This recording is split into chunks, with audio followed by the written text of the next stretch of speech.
J'ai dit, et là, mon abalanignon sur Info Linga, la journal peuple pour la peuple, tout fond la bassin, pour la côté Sabino, la présidence, le chef de l'État Félix Antoine Tshisekedi Tshilombo a signé une série, il y a ordonnance, au Etaramaki mercredi 23 juillet, na RTNC, et pas y a porte-parole, na ye, Madame Tina Salama. Rédaction, il y a Info Linga, la journal, il y a peuple, Meki Kolobela, Lelo Misala, il y a vice-premier ministre, il y a économie, professeur Daniel Mukoko Samba Boulanda. Depuis une année, Nandambu Oyo gouvernement ya Judith Suminwa et Kotina Mosala, Info Linga la journal ya peuple pour na peuple, ameki kota la statistique ya ba ministre pe ba vice premier ministre et longo na ba vice ministre Oyo bazali kosala Mosala na kati ya gouvernement Judith Suminwa et loko nini esi basali ya malonga. Rédaction ya Info Linga la lelo et meki kolobela vice premier ministre pe ministre ya économie nationale professeur docteur Daniel Mukoko Samba na Oyo ye esi asali pambate économie ezali pe poumon ya makambo ebele na kati ya mboka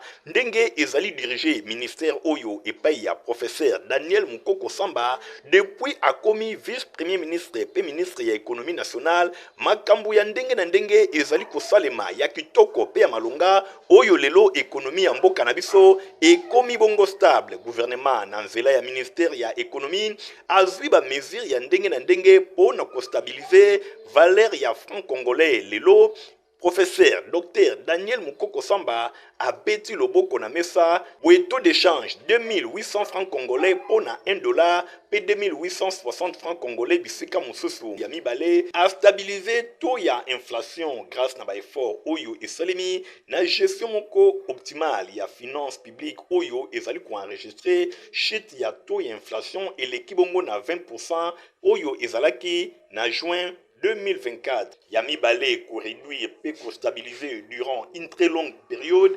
prix à produits pétroliers. Wana Ezali depuis mercredi 2 octobre 2024, vice-premier ministre et ministre de l'économie a fini qui arrêté on a pour réduire prix à produits pétroliers à la République démocratique du Congo selon la zone Ndenge Makambo et Tambolaki. Le gouvernement nanzele à ministère de l'économie nationale ye azali ko asime perte wana nyonso pe ko futa misolo ona kusunga bato oyo bazali ko travailler na secteur oyo bayima imate boye 5e pilier ko anticiper na crise récurrente ya maïs na Grand Kasai wana ezali lisusu crise oyo ebetaki province ya Grand Kasai kasi na détermination pe na makasi ya vice premier ministre pe ministre ya économie nationale professeur Daniel Mukoko Samba les technocrates a répondaki favorablement na makambo oyo nyonso etalami na makambo ya crise ya maïs pona kosunga ba autorité provinciale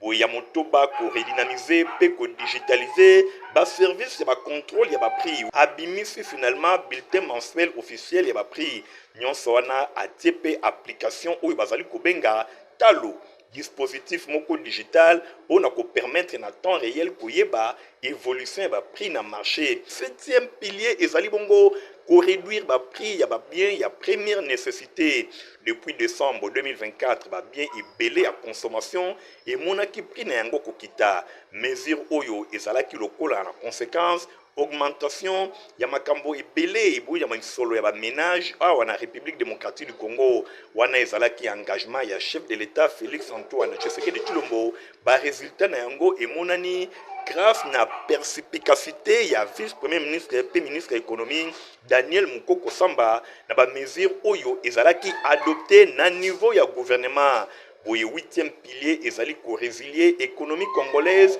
liboso ya crise sécuritaire oyo ezwami na mboka République démocratique du Congo azali ko vivre crise sécuritaire na partie est na ye suite na agression ya mboka na biso na nzela ya Rwanda oyo azali ko sunga ba supplétif na ye ya ba M23 Bosimba ke musala ya professeur docteur Daniel Mukoko Samba les technocrates ezali komonana pona ko restaurer pe ko diversifier tissu économique ya mboka na biso oyo ezali totalement dépendant na secteur moko extractif musala kitoko professeur docteur Daniel Mukoko Samba les technocrates ba congolais nyonso ba moni ba résultat na yo na ministère ya munene o ya économie bazali ko espérer ebele ekosalema lisusu pambate ozali vraiment cerveau moteur.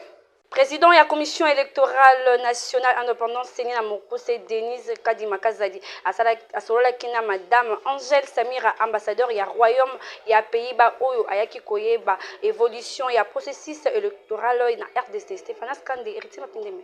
Président de la Commission électorale nationale indépendante Sénina Mokuse Denis Kadima Kazadi abetaki masolo na madame Angèle Samura ambassadeur ya royaume ya Pays-Bas awa na République démocratique du Congo ye ayaki koyeba évolution ya processus électoral oyo ezali en cours na RDC. Numéro 1 ya centrale électorale abordaki ba question oyo ezana ba lien direct na ba échéance électorale. Madame Angèle Samura alobi azalaki impressionné na expertise ya président ya CENI ensemble ya équipe na ye ndenge bazali ko s'appliquer na ndenge ya makasi pour ko préparer ba prochaine consultation électorale. Alobi aye ko s'informer auprès ya président ya CENI oyo bango ba betaki masolo moko ya malonga pour na processus électoral oyo ezali en cours na RDC. Ba défi pe ba opportunité oyo ezali ko fungwama ba evokaki feuille de route ya CENI bango bazali bongo to bayokani on a ba différentes articulations oyo ba discutaki na yango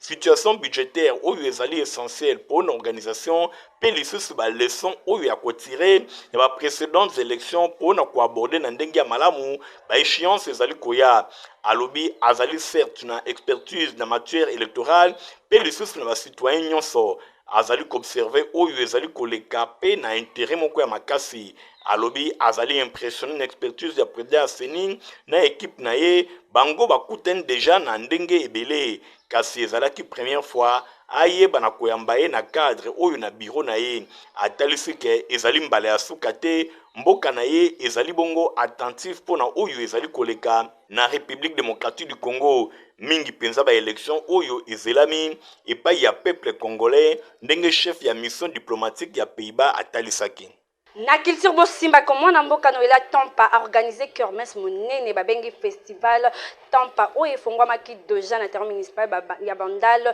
ba concert ezo betama chaque vendredi samedi pe dimanche. Stéphane Skande Nadine Asso na Francis Kanza.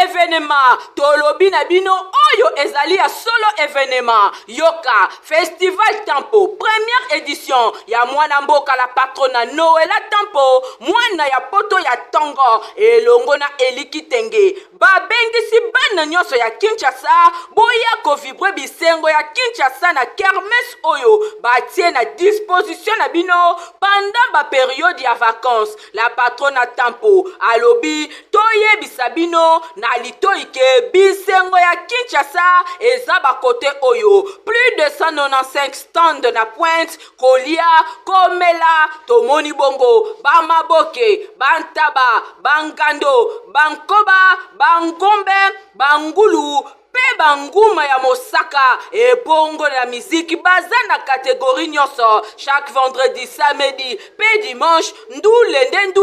elongo na bastar ya minene ya mboka na biso lokola Jidol Bayuda di Congo, Bana ya Victoria, Eleison ya Kinkester Emene ya Ibrator, Fabricas, Hérité Watamoto na Tembe, Nada, Redi Amisi, Zaiko Kolomboka, Jibempia na Papa Chéri Motopamba, Pefer Gola, Festival Tempo, Bazali Kobongise la bino, pas surprise ya ndenge na ndenge, Kakabala kisabino place nini, Bisengo ya Kinshasa ezali kolala, Tozali na terre municipal ya Bandalungwa kokende mosika te yoka ndenge bango moko ba musicien balobi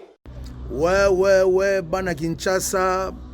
bana Bandal bana mokili mouvement bana Kitambo bana de partout balobi na terrain municipal kermesse mubange na kermesse festival Tempo bengsi bino boya ebele boka ke suka na kermesse espacé mon pépé konya tanizate déjà Jidol alivra qui concerne na ye kaka ndenge ba image ezali kolakisa bobo sanate chaque vendredi samedi pe dimanche ba concert ya makasi ezali ko beta ma awa pitole les sont au grand complet donc les 27 aux alawana na terrain municipal Bandal to salawana ebele le 27 dimanche prochain de 17h ba tondi koyemba ti bolemba biso bisengo ya Boye, Jaja Narata. Merci Festival Tempo. Merci la patrona Noëlla Tempo. Ba reporter info lingala ba beta ki tour na Kaluka na komini yangale me pai wapi batalisi etaya pomo kokuna bola na reportage o irite ma pine asali pona bino. Ma konta do pona pomo zate tout d'abord pomo pe. Ba toni pomo ma mine zate do éviter la partie ya tellement awa do la pomo mine zate na ta mai mine zate na pepe le bobe do ba mai ko tima pango do le tel voilà ya je ba nem to sa nini do pour tout ça premier kufi foye dinda fort banakala bata basabona na biso biso omona amtu apoto onyoso mona mai na mai ko nesto kimi omona amtu mona na poto na poto na bi basa ngo kiga so sala ba ko sala ba ngote ba beto bakara bat ba zinda fort kulena kuleza atala fort kala couleur batia major ya la police ya commune ya Makala a maîtrisé ki bakuluna moko oyo bazo nyoko la population ya commune oyo pe a présenté ki bango na bourgmestre ya commune ya Makala. Vandaki un certain moment commune à Makala tozaki na problème il y a insécurité sous-sté dit au phénomène Kuluna. Mais depuis plus de 2 semaines, nous avons constaté la recrudescence il y a phénomène wana et à la suite d'une réaction émotionnelle d'un des criminels qui a été interpellé, qui malheureusement a succombé dans un cachot au niveau de notre district. Alors, il y a eu des gens parmi Bandeko Oyo, comme on a un iPhone, il faut bien les maîtriser parce qu'il y a quoi disparaître. iPhone, Moussala Naye, voilà Batoyo, Bazo Sala vraiment, Moussala Oyo, il y a pour Bebsa commune à Makala. Alors, nous n'allons pas permettre, avec votre encouragement, et votre soutien, nous devons organiser des audiences foraines pour condamner Bango, pour azonga le suba makambote. Parce que soba tike na papa qui a kidnappé Simbongo azongi sous azongi ba makamboana. Nous allons nous atteler là-dessus. Nous saluons quand même notre police par rapport au professionnalisme d'avoir mis la main sur ces messieurs iPhone. Alors Institut technique de météorologique itemata na mokuse ba fongoli déjà ba porte na bango pour na ba inscription ya année scolaire 2025-2026 boleka na site ya Barumbu itemata. Stéphane Sakande reportage.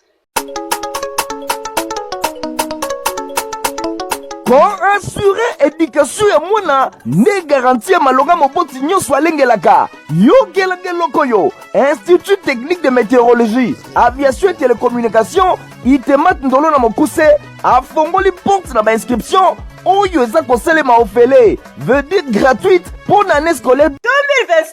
2025-2026 et kaka ozwa déjà formulaire na yo kitoko pe okomisa mwana na yo kobanda na classe ya 7e ti na 6e des humanités bana nyonso oyo basilisi primaire itemat ndolo eza kozela bino moboti kozela te kuna basection eza ebele aviation civile électricité générale mécanique générale pe électronique oyo bokozwa na kati 3 options mokoka lokola radio transmission commutation pe électronique industrielle mwana ye moko kaka sala choix na ye formation de affaires ya itemat oyo esalaka ke soki mwana asilisi awa akoki komonte misala na ye moko kitoko to akoki déjà kotravailler na entreprise en tant que vrai technicien baprofesseur awa kale na ndenge ya nyama welisa inscription eza ofele samedi 19 juillet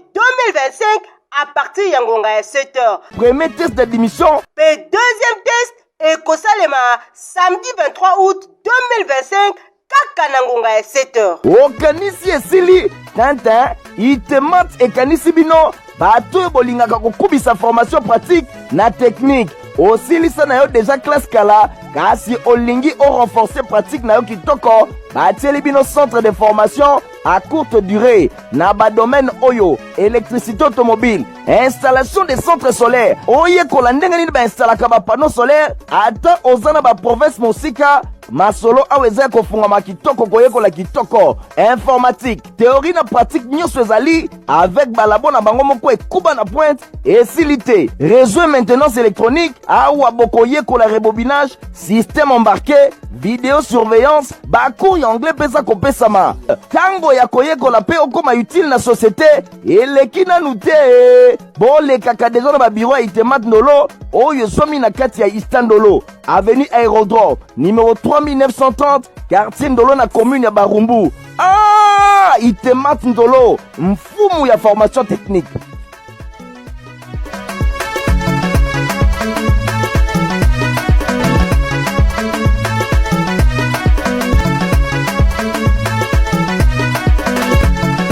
Inauguration ya complexe scolaire Mama Pemba D Salama Kitoko école Oya Fondation Narombungu elekaki samedi 12 juillet na siège ya école Oyo ezwami na avenue Mwanza numéro 11 na quartier de la Paix na commune ya Kinseso. Igor Tingi Eritel Penza bazalaki wana ndenge kaka ezalaki prévu complexe scolaire Mama Pemba D école ya Fondation Nerombungu inauguration ya mobange esalemaki weekend eleki na siège na yango oyo ezwami na avenue Mwanga numéro 11 quartier de la Paix na commune ya Kisenso epai wapi ba bâtiment ekomi déjà prêt ba porte efungwami pour la inscription ya année scolaire 2025-2026 bosimbake initiateur na yango honorable Nerombungu sur place azalaki représenté epai ya bana emibale Bobo P. Rodrigue Mbungu, Bango Bazalaki wana, bosimbake cérémonie ya inauguration et bandaki na prière et pa wapi mosali na Nzambe abetaki sete ya bolingo pe motema malamu oyo honorable Nerombungu mabanga moyo initiateur ya ba complexe scolaire Mama Pemba azana yango pona komona bilenge batanga na ba condition moko ya kitoko ndenge ba bâtiment ya complexe scolaire Mama Pemba MPD ezali kotalisa bongo na sima ezalaki bongo ba témoignage ya ndenge na ndenge elekaki bakataki pe ruban symbolique bongo na sima basali na Nzambe bazwaki possession ya esika oyo ba prière to ba intercession ya kafu esalemaki bosimba pe boyebake honorable Nerombungu mabanga moyo azalaka mosali na Nzambe nde azali makasi na ye tango nyonso œuvre na ye ezalaka dédié epai ya Nzambe ndenge bozali komona prière etokaki kotoka bongo na sima basali na Nzambe basambelelaki Rodrigue pe Bobo Mbungu bango mutu ba représentaki honorable Nerombungu na sima visite guidée esalemaki pona kotala ba bâtiment ba salle de classe bien aérée et tongami na ba condition moko ya kitoko bana complexe scolaire Mama Pemba D bakotanga lokola kaka bana complexe scolaire Mama Pemba 1 batangaka nyonso wana na bokasi ya yemoko honorable Nerombungu na makasi oyo azali kotia yango na likambo etali éducation na micro ya Info Lingala boyo kabande kondenge balobi tonda njaba apesi biso eve oyo na initiative ya honorable Nerombungu que vive Mama Pemba D pour que par la gloire de Dieu et l'initiative du Seigneur tous les enfants qui vont y étudier ici et tous les personnels qui vont travailler ici soient entre la protection de Dieu. Pour nanga œuvre ou vraiment la fierté nanga non personnellement nga moko na bon avenir nanga à travers mon conduit son excellence on a bien plus que papa il a quoi ça les biso vraiment ça me bat droit au cœur donc plaisir à trop pour na baliki wa biso bazwa na sima babano a biso ndenge ba ko éducation vraiment ba ko l'air bien éduqué parce que déjà Mama Pemba D parce que un déjà ils ont ranassé na bikanga ou ils ont deuxième nango vraiment ils ont fierté na biso mono oui mwana ya honorable Nerombungu Rodrigue Mbungu oyo azali promoteur ya complexe scolaire Mama Pemba azanga kite ko pesa ba précision surtout comme ici Nzambe mettre le temps et les circonstances pour un journal lelo ezalaki facilité pour na biso na buto lelo makambo komela biso mais Nzambe pesi biso ka makasi ya ko zala na milulu ya lelo ezalaki inauguration ya complexe scolaire Mama Pemba D toujours ba initiative ya son excellence Mbungu Neron accompagné na équipe na Mobimba Institut technique de météorologie Itomat Delvaux bazo bengisa ba congolais pour na ba inscription ya année scolaire 2025-2026 boleka na ba site ya Delvaux Stéphane Skande reportage. Kinshasa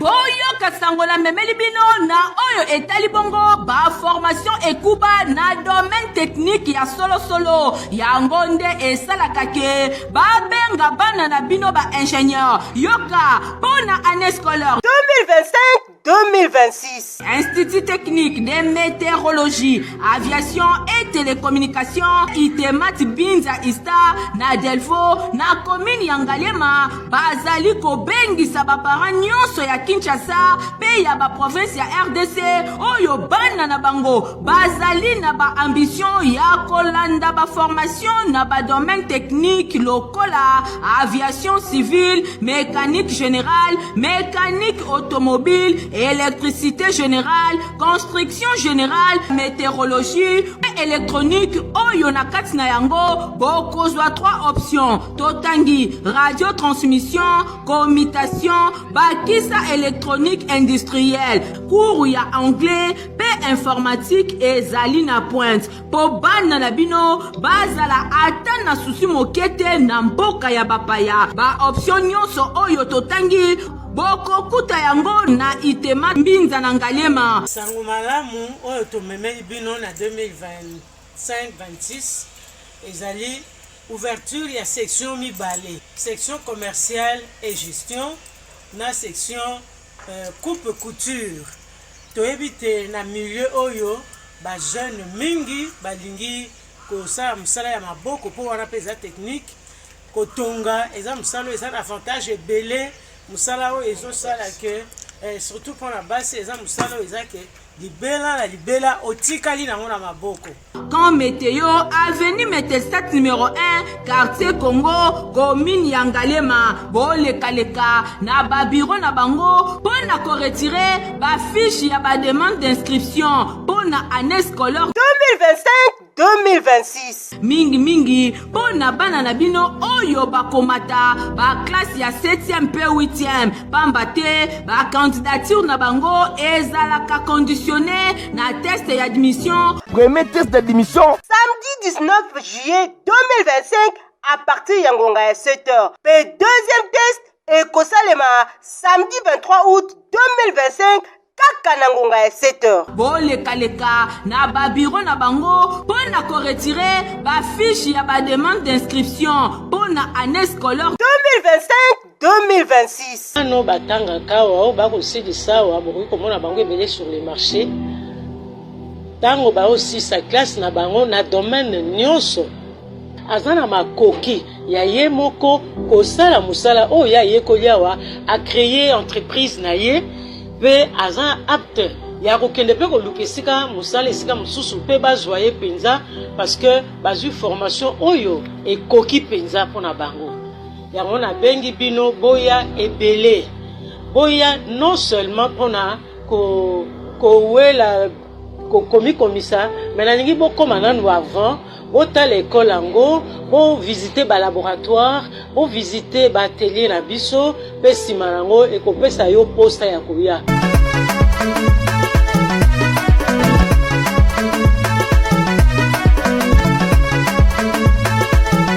Midi en prière, na bokambami ya pasteur de Landu bako clôturer baptise au fire 2025 na bango na séminaire moko ya 3 jours, c'est-à-dire vendredi 25 au dimanche 27 na esplanade ya Palais du Peuple. Nadine Asona.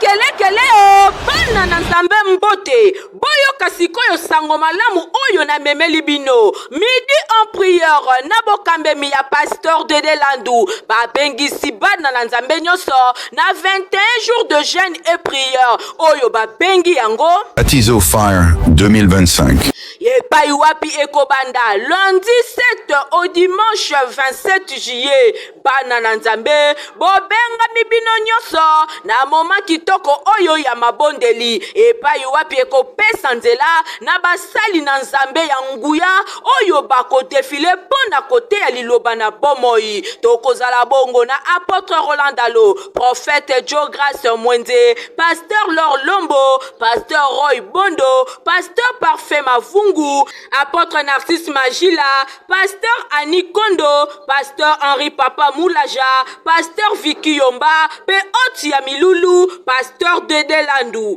papa, mama, elenge mwasito elenge mobali, korate pasano oyo te midi en prière epe sibiso, bambate na nzela ya kokila, pe ya kobondela, kolo akangolaka, na ndenge ya kosaka na te. Yo moto zala ba problème kilikili, ya kaka na temps fort oyo midi en prière ebongisi mpo na bino. Baptizo Fire 2025 okozala délivré totalement. Mwana mama yoka Baptizo Fire 2025 oyo ekosalema na 3 vacations, c'est-à-dire na tongo na ngonga ya 5h30 kino 7h15 ekobanda koleka na page Facebook ya Pasteur de l'Elandu. Deuxième vacation ekobanda koleka na midi en prière, pe troisième ekobanda kosalema na ngonga ya 16h kuna na église mission apostolique Golgotha oyo ezwami na commune ya Kasavubu, référence rond-point Kimpwanza. Baptizo Fire, Baptizo Feu, Baptizo Moto. En tout cas, match 2025. Poto kitoko pona kolesa bana bino ezali se Protiva. Protivap encore et toujours. Oyo mama bituna tuna aye bakateti lero apesa mwana ye bire. Ebe na santé kitoko boye. Olesaka ye nini? Aliaka Protivap. Soka ba mama nyonso batimbe ya Protivap poto kitoko pona ba bébé pro. Mama soma ye. Mwana na ngai depuis abanda kolia akoli boye. Aliaka kaka Protivap. Protivap. Protéine, vitamine, énergie. Azama yele na classe abelaka te alembaka te. Ba maman, félicitations na bokoneri bana. Protivap, facile à digérer et nourrissant. Ezana, protéines, vitamines et énergie. Hey, bébé na yo kitoko ninyo esakaye. Ba ba ingakango, santé kitoko nzoto makasi. Matemi disa, mama tetsa mwana. Sukana mbimbi, oye sukana mbimbi. Protivap, pro bébé pro. Produit par Chris SARL. Merci na confiance pe fidélité bozala kanango na info lingala journal ya peuple pour na peuple. Soki bosepela ki na édition le lobo merci na Igor Tingo azaki na sima caméra concours rédactionnel ya Nadine Asona na Taïka ya pe grâce pour ba superviser pa ya rythme pine na montage kuma make pa ya Fabrice Lundombi ngana bino tokute na mukulu ezali koya. Au revoir.